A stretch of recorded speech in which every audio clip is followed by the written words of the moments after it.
ಕರ್ತನಲ್ಲಿ ಪ್ರೀತಿಯುಳ್ಳ ದೇವಜನರೇ, ನಮಗಾಗಿ ಕಲ್ವಾರಿ ಶಿಲುಬೆಯಲ್ಲಿ ನಮ್ಮ ಗ್ರಹಿಕೆಗೂ ಮೀರಿದ ಬಾಧೆಗಳನ್ನ ಅನುಭವಿಸಿ ನಮಗೆ ದೇವರಿಂದ ಅಪಾರ ಪ್ರಮಾಣದ ಆಶೀರ್ವಾದವು ಲಾಭಗಳು ಜೀವ ಉಂಟಾಗುವಂತೆ ನಮಗಾಗಿ ಶ್ರಮೆ ತಾಳಿದ ನಮ್ಮ ಕರ್ತನಾದ ಯೇಸು ಕ್ರಿಸ್ತನ ಅತ್ಯಧಿಕವಾದ ಕೃಪೆಯು ಸಮಾಧಾನವು ತಮಗೂ ತಮ್ಮ ಕುಟುಂಬಕ್ಕೆ ಹೇರಳವಾಗಿ ದೊರೆಯಲಿ. ಯೇಸು ಕ್ರಿಸ್ತನ ಶಿಲುಬೆಯ ಶ್ರಮೆಯ ಲಾಭಗಳನ್ನ ಧ್ಯಾನಿಸ್ತಿರುವಂಥ ನಾವು ಈ ದಿನ ಧ್ಯಾನಿಸುವಂಥ ದೇವರ ವಾಕ್ಯದ ಭಾಗ ರೋಮಾಪುರದವರಿಗೆ ಬರೆದ ಪತ್ರಿಕೆ 6ನೇ ಅಧ್ಯಾಯ 5-7 ವಚನಗಳು ಮತ್ತು 11ನೇ ವಚನ. ರೋಮ 6ನೇ ಅಧ್ಯಾಯ 5-7 ಮತ್ತು 11ನೇ ವಚನ.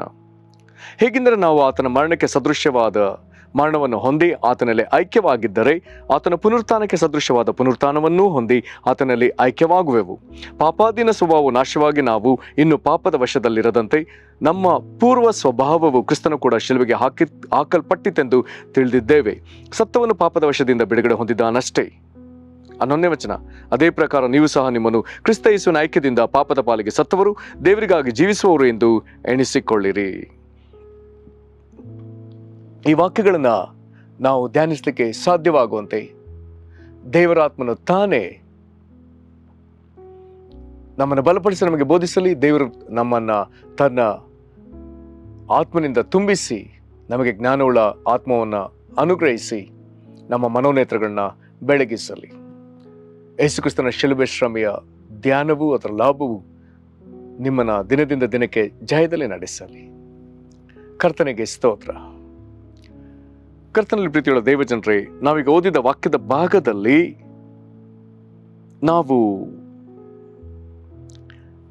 ಕೆಲವಾರು ಸಂಗತಿಗಳನ್ನ ಗಮನಿಸ್ತೇವೆ.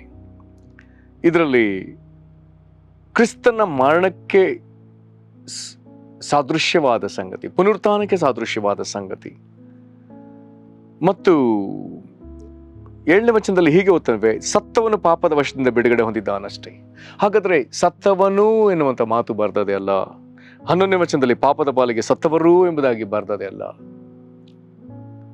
ಹಿಂದಿನ ಕಾಲದ ಅನೇಕ ಪ್ರಸಂಗಿಗಳು ವೇದಿಕೆ ಮೇಲೆ ನಿಂತಾಗ ನೆರೆದ ಸಭೆಯನ್ನು ಉದ್ದೇಶಿಸಿ ನೇರವಾಗಿ ಒಂದು ಪ್ರಶ್ನೆನ ಕೇಳ್ತಿದ್ರು, ನೀನು ಸತ್ತಿದ್ದೀಯೋ? ನೆರೆದ ಸಭೆ ದೇವರ ವಾಕ್ಯವನ್ನ ಪ್ರಸಂಗವನ್ನ ಕೇಳುವುದಕ್ಕೆ ಕುಳಿತಿದ್ದರೆ ಈ ದೇವರ ಐಕ್ಯತೆಯಲ್ಲಿ ನಡೆದಾಡುವ ಮಹಾನ್ ದೇವರ ಸೇವಕರುಗಳು ನೆರೆದ ಕೂಟಕ್ಕೆ ಜನರಿಗೆ ಕೇಳ್ತಿದ್ದ ಪ್ರಶ್ನೆ, ನೀನು ಸತ್ತಿದ್ದೀಯೋ? ಇದನ್ನು ಹೇಗೆ ಗ್ರಹಿಸಿಕೊಳ್ಳಬೇಕು? ಅವರು ಕೇಳುವ ಮಾತಿನಲ್ಲಿ ಅರ್ಥವು ಇದೆ. ಅಥವಾ ಕೆಲವರು ಅದನ್ನು ವಿವರಿಸಿ ಸಹ ಹೇಳ್ತಾ ಇದ್ರು. ಹೇಗೆ? ನೀನು ಲೋಕದ ಪಾಲಿಗೆ ಸತ್ತಿದ್ದೀಯೋ, ಅಥವಾ ನೀನು ಪಾಪದ ಪಾಲಿಗೆ ಸತ್ತಿದ್ದೀಯೋ, ಅಥವಾ ನೀನು ಸ್ವಾರ್ಥಕ್ಕೆ ಸತ್ತಿದ್ದೀಯೋ? ನೇರವಾಗಿ ಇವರು ಪ್ರಶ್ನೆಗಳನ್ನ ಕೇಳ್ತಾ ಇದ್ರು. ಸ್ವಾರ್ಥಕ್ಕೆ, ಸ್ವಂತ ಸಂಗತಿಗೆ, ನಾನತ್ವಕ್ಕೆ ನೀನು ಸತ್ತಿದ್ದೀಯೋ? ಪಾಪದ ಪಾಲಿಗೆ ಸತ್ತಿದ್ದೀಯೋ? ಲೋಕದ ಪಾಲಿಗೆ ಲೋಕದ ಪಾಲಿಗೆ ಸತ್ತಿದ್ರೆ ಲೋಕದ ಆಶೆಯನ್ನ ನೀನು ನೆರವೇರಿಸುವವನಲ್ಲ, ಅನುಭವಿಸುವವನಲ್ಲ. ಪಾಪದ ಪಾಲಿಗೆ ಸತ್ತಿದರೆ ಪಾಪಕ್ಕಾಗಿ ನೀನು ಜೀವಿಸುವವನಲ್ಲ. ಸ್ವಾರ್ಥಕ್ಕಾಗಿ, ನಾನತ್ವಕ್ಕಾಗಿ ನೀನು ಸತ್ತಿದ್ದರೆ ನಿನ್ನ ಸ್ವಂತಕ್ಕಾಗಿ ನೀನು ಬದುಕುವವನಲ್ಲ. ಹಾಗಾದ್ರೆ ಈ ರೀತಿಯಾಗಿ ಸತ್ತ ಜೀವಿತವನ್ನ ನೀನು ಕ್ರಿಸ್ತನಿಗಾಗಿ ಜೀವಿಸಬೇಕೆಂಬುದು ಈ ಮಾತಿನ ಅರ್ಥ. ಇದನ್ನು ನಾವು ಈ ವಾಕ್ಯ ಭಾಗದಲ್ಲಿ ಹೇಗೆ ಗಮನಿಸ್ತೇವೆ ಎಂಬುದಾಗಿ ಹೇಳಿದ್ರೆ, ಇಲ್ಲಿ ದೀಕ್ಷಾಸ್ನಾನದ ಒಂದು ಸಂಗತಿಯನ್ನ ಇಲ್ಲಿ ಮಾತನಾಡ್ತದೆ. ದೀಕ್ಷಾಸ್ನಾನದಲ್ಲಿ ಒಂದು ಕ್ರಿಯೆ ಇದೆ. ಯಾವ ಕ್ರಿಯೆ ಇದೆ? ದೀಕ್ಷಾಸ್ನಾನ ಹೊಂದುವವನನ್ನ ನೀರಿನಲ್ಲಿ ಮುಳುಗಿಸಿ ಮತ್ತೆ ಅವನನ್ನ ನೀರಿನಿಂದ ಮೇಲಕ್ಕೆತ್ತುವಂತ, ಎದ್ದು ಬರುವಂತ ಒಂದು ಕ್ರಿಯೆಯಲ್ಲಿದೆ. ಹಾಗಾದ್ರೆ ಇದು ಏನು? ಇಲ್ಲಿ 2 ಸಂಗತಿಗಳಿದೆ. ಯಾಕೆ ಮುಳುಗಬೇಕು, ಎದ್ದೇಳಬೇಕು? ಇಲ್ಲಿ ಒಂದು ನಂಬಿಕೆಗೆ ಸಂಬಂಧಪಟ್ಟದ್ದು. ಕ್ರಿಸ್ತನು ಪಾಪಕ್ಕಾಗಿ ಅಥವಾ ನಮ್ಮ ಪಾಪಗಳಿಗಾಗಿ ಕಲ್ವಾರಿ ಶಿಲುಬೆಯಲ್ಲಿ ಸತ್ತು ಸಮಾಧಿಯಾದ ಎನ್ನುವುದನ್ನು ನಾನು ಒಪ್ಪಿಕೊಂಡಿದ್ದೇನೆ ಅನ್ನೋದಕ್ಕೆ ನಾನು ನೀರಿನೊಳಗೆ ಸಮಾಧಿ ಆಗುವ ವಿಧದಲ್ಲಿ ನಾನು ಮುಳುಗುತ್ತೇನೆ. ಮತ್ತು ಸತ್ತಿದ್ದ ಕ್ರಿಸ್ತನು 3ನೇ ದಿವಸದಲ್ಲಿ ಜೀವದಿಂದ ಎದ್ದು ಬಂದ ಎಂಬುದನ್ನು ನಾನು ಒಪ್ಪಿಕೊಂಡಿರೋದ್ರಿಂದ ನೀರಿನಿಂದ ಮೇಲಕ್ಕೆ ಬರ್ತೇನೆ. ಹಾಗಾದರೆ ಕ್ರಿಸ್ತನ ಮರಣ ಪುನರುತ್ಥಾನಗಳನ್ನ ಒಪ್ಪಿದ್ದನ್ನ ನಾನು ಈ ದೀಕ್ಷಾಸ್ಥಾನದಲ್ಲಿ ಮುಳುಗಿ ಏಳುವುದರಲ್ಲಿ ತೋರಿಸ್ತೇನೆ. ಇದರಲ್ಲಿ ಇನ್ನೊಂದು ಕ್ರಿಯೆ ಇದೆ ಅಂತ ಹೇಳಿದೆ. ಅದೇನು? ಹಾಗಾದ್ರೆ ಕ್ರಿಸ್ತನು ನಮ್ಮ ಪಾಪಗಳಿಗಾಗಿ ಕಲ್ವಾರಿ ಶಿಲುಬೆಯಲ್ಲಿ ಸತ್ತು ಸಮಾಧಿಯಾಗಿ ನಾನು ದೇವರ ನೀತಿ ಸಂಪಾದಿಸುವಂತೆ ತಿರುಗಿ ಜೀವದಿಂದ ಎದ್ದವಿದ್ದದಲ್ಲಿ ನಾನು ಸಹ ನನ್ನಲ್ಲಿರುವ ಪಾಪಗಳಿಗಾಗಿ ನಾನು ಸತ್ತವನಾಗಿ ಎಂಬುದಾಗಿ ಹೇಳಿ ನೀರಿನಲ್ಲಿ ಮುಳುಗಿ ನಾನು ಇನ್ನೂ ದೇವರ ನೀತಿಗಾಗಿ ದೇವರಿಗಾಗಿ ಜೀವಿಸ್ತೇನೆ ಎಂಬಂತ ಕಾರಣಕ್ಕಾಗಿ ನಾನು ನೀರಿನಿಂದ ಮೇಲಕ್ಕೆದ್ದು ಬರುವವನು. ಈ ಕಾರ್ಯಗಳಿಂದ ನಾವು ಕ್ರಿಸ್ತನ ಮರಣಕ್ಕೆ ಸಾದೃಶ್ಯವಾಗಿ ಮರಣವನ್ನ, ಕ್ರಿಸ್ತನ ಪುನರುತ್ಥಾನಕ್ಕೆ ಸಾದೃಶ್ಯವಾಗಿ ಪುನರುತ್ಥಾನವನ್ನ, ಈ ನಂಬಿಕೆಯನ್ನ ಮತ್ತು ಕ್ರಿಯೆಗಳನ್ನ ತೋರಿಸುವುದಕ್ಕಾಗಿಯೇ ನಾವು ಈ ದೀಕ್ಷಾಸ್ಥಾನದಲ್ಲಿ ಈ ರೀತಿ ನಡ್ಕೊಳ್ತೇವೆ ಅನ್ನುವಂಥ ಸಂಗತಿಯನ್ನ ಇಲ್ಲಿ ಅದ್ಭುತವಾಗಿ ಇಲ್ಲಿ ಓದಿದ್ದೇವೆ. ಹಾಗಾಗಿ 5ನೇ ವಚನದಲ್ಲಿ ಬರ್ತದೆ, ಹೇಗಿದ್ರೆ ನಾವು ಆತನ ಮರಣಕ್ಕೆ ಸಾದೃಶ್ಯವಾದ ಮರಣವನ್ನು ಹೊಂದಿ ಆತನಲ್ಲಿ ಐಕ್ಯವಾಗಿದ್ದರೆ ಆತನ ಪುನರುತ್ಥಾನಕ್ಕೆ ಸದೃಶ್ಯವಾದ ಪುನರುತ್ಥಾನವನ್ನು ಹೊಂದಿ ಆತನಲ್ಲಿ ಐಕ್ಯವಾಗುವವು. ಹಾಗಾಗಿ ಬರ್ತದೆ 6ನೇ ವಚನದಲ್ಲಿ, ಪಾಪಾಧೀನ ಸ್ವಭಾವ ನಾಶವಾಗಿ ನಾವು ಇನ್ನೂ ಪಾಪದ ವಶದಲ್ಲಿರದಂತೆ ನಮ್ಮ ಪೂರ್ವ ಸ್ವಭಾವವು ಕ್ರಿಸ್ತನ ಕೂಡ ಶಿಲುಬೆಗೆ ಹಾಕಲ್ಪಟ್ಟಿತೆಂದು ತಿಳಿದ್ದೇವೆ. ನೆನ್ನೆ ದಿವಸ ನಾವು ಅದನ್ನು ಧ್ಯಾನಿಸಿದ್ದೇವೆ. ಪೌಲನು ತನ್ನನ್ನು ಶಿಲುಬೆಯಲ್ಲಿ ಕ್ರಿಸ್ತನೊಂದಿಗೆ ತಾನು ಜಡೆಯಲ್ಪಟ್ಟವನಾಗಿ, ತನ್ನ ಹಳೆ ಸ್ವಭಾವದ ಮನುಷ್ಯ ಕ್ರಿಸ್ತನೊಂದಿಗೆ ಜಡೆಯಲ್ಪಟ್ಟವನಾಗಿ ಈಗ ಆತನೊಳಗೆ ಕ್ರಿಸ್ತನು ಜೀವಿಸ್ತಾನೆ ಎಂಬುದನ್ನು ನೆನ್ನೆ ದಿವಸ ನೋಡಿದೇವಲ್ಲ. ಹಾಗಾದ್ರೆ ಇದನ್ನಲ್ಲಿ ಬರೆದಿದ್ದಾರೆ, ಪಾಪಾದಿನ ಸ್ವಭಾವ ನಾಶವಾಗಿ ನಾವು ಇನ್ನು ಪಾಪದ ವಶದಲ್ಲಿರದಂತೆ ನಮ್ಮ ಪೂರ್ವ ಸ್ವಭಾವವು ಕ್ರಿಸ್ತನ ಕೂಡ ಶಿಲುಬೆಗೆ ಹಾಕಲ್ಪಟ್ಟಿತೆಂದು ತಿಳಿಯಲ್ಪಟ್ಟದೆ. ಹಾಗಾದ್ರೆ ಶಿಲುಬೆಯಲ್ಲಿ ನಮ್ಮ ಪೂರ್ವ ಸ್ವಭಾವವು ಶಿಲುಬೆಗೆ ಜಡೆಯಲ್ಪಟ್ಟದೆ ಅಥವಾ ಹಾಕಲ್ಪಟ್ಟದೆ.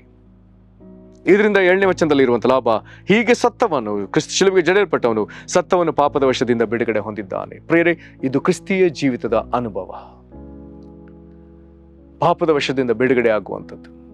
ಲೋಕದಲ್ಲಿ ಸಾಕಷ್ಟು ಪಾಪದ ಪ್ರಚೋದನೆ ದಿನಾಲೂ ಇದೆ. ದಿನಾಲು ಎನ್ನುವುದಕ್ಕಿಂತ ಅನುಕ್ಷಣವೂ ಅದಿದೆ.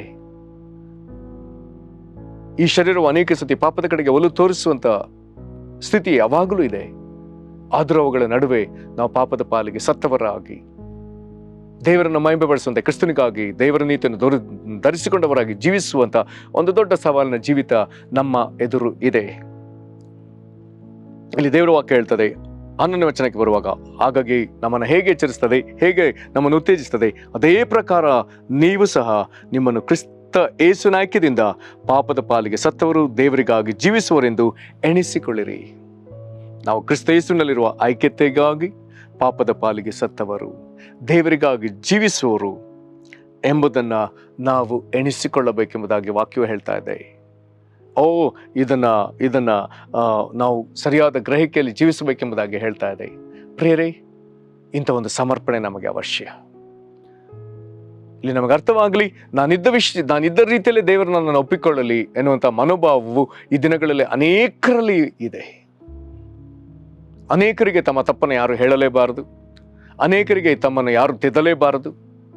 ಯಾರಾದರೂ ಅವರ ತಪ್ಪನ್ನು ಹೇಳಿದರೆ ಅವರಿಗೆ ಅವರ ಮೇಲೆ ಭಯಂಕರ ಕೋಪ ಬರ್ತದೆ, ದ್ವೇಷವೂ ಬರ್ತದೆ. ಒಬ್ಬರನ್ನು ಸರಿದಾರಿಯಲ್ಲಿ ತಿದ್ದಿದ್ರೆ ಅನೇಕರಿಗೆ ಸಿಟ್ಟು, ಅನೇಕ ಮಕ್ಕಳಿಗೆ ತಮ್ಮ ತಂದೆ ತಾಯಿಗಳು ತಿದ್ದಿದ್ರೆ ಸಿಟ್ಟು, ಅನೇಕರಿಗೆ ತಮ್ಮ ಗುರು ಹಿರಿಯರು ತಿದ್ದಿದ್ರೆ ಸಿಟ್ಟು. ಪ್ರೇರೆ, ಹಾಗಾದ್ರೆ ನಾನಿದ್ದ ವಿಧದಲ್ಲಿ ದೇವರು ನನ್ನನ್ನು ಒಪ್ಪಿಕೊಳ್ಳಲೇ ಎನ್ನುವಂಥ ಮನೋಭಾವವು ಸರಿಯಲ್ಲ. ಹೀಗೆ ಆಗಲೇಬಾರದು. ನಾವು ಪಾಪದ ಪಾಲಿಗೆ ಸತ್ತವರಾಗಿ ದೇವರಿಗಾಗಿ ಜೀವಿಸುವವರಾಗುವುದಕ್ಕಾಗಿ ನಾವು ಜೀವಿಸಲೇಬೇಕೆಂಬುದಾಗಿ ವಾಕ್ಯವು ನಮ್ಮನ್ನು ಉತ್ತೇಜಿಸ್ತದೆ. ಹೀಗಾಗುವಂತೆ ನಮ್ಮನ್ನು ಈ ಸರಿಯಾದ ದಿಶೆಗೆ ನಮ್ಮನ್ನು ಒಪ್ಪಿಸಿಕೊಡೋಣ. ಈ ಒಂದು ಗ್ರಹಿಕೆಯೊಳಗೆ ನಾವು ಜೀವಿಸೋದಕ್ಕೆ ನಮ್ಮನ್ನು ಒಪ್ಪಿಸಿಕೊಡೋಣ. ಪರಲೋಕ ತಂದೆಯೇ, ಈ ಅಮೂಲ್ಯವಾದ ವಾಕ್ಯಕ್ಕಾಗಿ ಸ್ತೋತ್ರ. ನಾವು ಕರ್ತನೆ, ಈಗ ನೀನು ನಮಗೆ ವಾಕ್ಯದಲ್ಲಿ ತೋರಿಸಿದ ಪ್ರಕಾರ ನಾವು ಕ್ರಿಸ್ತನ ಮರಣಕ್ಕೆ ಸಾದೃಶ್ಯವಾದ ಮರಣವನ್ನು ನಾವು ಹೊಂದಿ ಆತನಲ್ಲಿ ಐಕ್ಯವಾಗಿರುವುದಕ್ಕೂ ಮತ್ತು ಆತನ ಪುನರುತ್ಥಾನಕ್ಕೆ ಸಾದೃಶ್ಯವಾದ ಪುನರುತ್ಥಾನವನ್ನು ಹೊಂದಿ ಆತನಲ್ಲಿ ಐಕ್ಯರಾಗಿರುವುದಕ್ಕೆ ನಮಗೆ ಕಲಿಸಿಕೊಡು ಸ್ವಾಮಿ. ಪಾಪದ ಪಾಲಿಗೆ ಸತ್ತ ಜೀವಿತವನ್ನು ಜೀವಿಸೋದಕ್ಕೆ ನಮಗೆ ಕಲಿಸಿಕೊಡು ಸ್ವಾಮಿ. ಕರ್ತನೆ, ನಾವು ಸತ್ತವರೇ ಆಗಿದ್ದರೆ ಪಾಪದ ವಶದಿಂದ ಬಿಡುಗಡೆ ಆದವರು ಎಂಬುದಾಗಿ ನಿನ್ನ ವಾಕ್ಯ ಹೇಳ್ತದಲ್ಲ, ಹಾಗೆ ಜೀವಿಸೋದಕ್ಕೆ ನಮಗೆ ಕೃಪೆ ಕೊಡು ಕರ್ತನೆ. 11ನೇ ವಚನದ ಪ್ರಕಾರ ಕರ್ತನೆ, ನಾವು ಸಹ ಯೇಸುವಿನ ಐಕ್ಯದಿಂದ ಪಾಪದ ಪಾಲಿಗೆ ಸತ್ತವರು ದೇವರೇ, ನಾವು ನಿನಗಾಗಿ ಜೀವಿಸುವವರಾಗಿ ಈ ಗ್ರಹಿಕೆಯಲ್ಲಿ ಈ ಎಣಿಕೆಯಲ್ಲಿ ಜೀವಿಸೋದಕ್ಕೆ ನಮ್ಮನ್ನು ಬಲಪಡಿಸು ಸ್ವಾಮಿ. ದೇವರೇ, ನಮ್ಮೊಳಗೆ ಯಾವಾಗಲೂ ದೇವರ ನೀತಿ ಕಾಣುವಂತೆ, ದೇವರಿಗಾಗಿ ಜೀವಿಸುವಂತೆ ನಮ್ಮನ್ನು ಆಶೀರ್ವದಿಸಿ ಬಲಪಡಿಸು. ನಿನಗೆ ಮಹಿಮೆ ಆಗಲಿ. ನಮ್ಮ ನಿನ್ನ ಕರಗಳಿಗೆ ಒಪ್ಪಿಸಿಕೊಡುತ್ತೇವೆ. ಈ ವಾಕ್ಯವನ್ನು ಕೇಳುವ ಎಲ್ಲರಿಗೂ ನಿನ್ನ ಕೃಪೆ ಉಂಟಾಗಲಿ. ಯೇಸು ಕ್ರಿಸ್ತನ ಹೆಸರಲ್ಲಿ ಬೇಡಿದ್ದೇವೆ ನಮ್ಮ ತಂದೆಯೇ, ಆಮೆನ್. ಕರ್ತನು ನಿಮ್ಮನ್ನು ಆಶೀರ್ವದಿಸಲಿ. ವಂದನೆಗಳು.